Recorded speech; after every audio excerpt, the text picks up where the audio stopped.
What would Yeah. you say about the team composition when trying to start a company? How important is that in building the right team? Absolutely. Team is definitely one of the biggest things that not only us, but other investors and accelerators will look for because according to studies, that is one of the most fundamental things that ensures the success of the startup. Yeah. At the end of the day, businesses are driven by people. VCs or investors would look at things like how long has the team known each other? Can they work through conflict?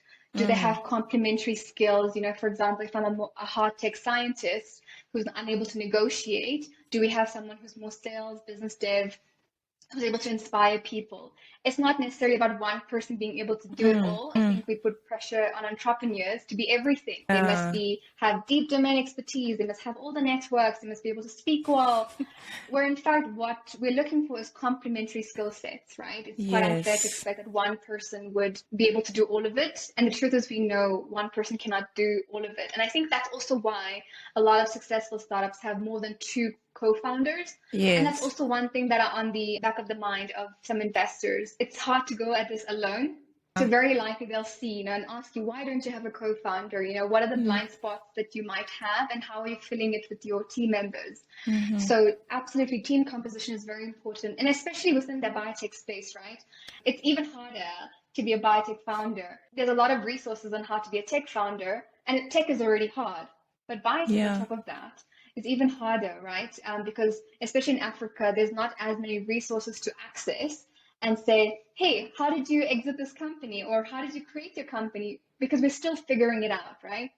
Also, we have just only research as opposed to commercially minded research. This is not me saying that, all research needs to be commercial, unless it's not important. The basic science is the bedrock of anything that we'll ever do, right? It only makes sense 100 years down the line.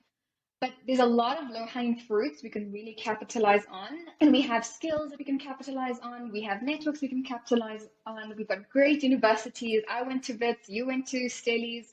We've been in those labs, right? They can put some things up there if we just had a different perspective. Also encouraging scientists to not only think about research and research output, but there's a creative element about entrepreneurship where you can apply your skills as well. There's a way to make a product out of your innovations for you to see tangible benefits for society, for yourself, solve a critical need, especially for biotech entrepreneurs. I definitely say, find domain expertise where needed. But if you have domain expertise as a scientist, find complementary people, learn what the blind gaps are and try and adjust, see what is your responsibility and see what is something that you can outsource. It's also a self-discovery journey, right? Entrepreneurship is also all about self.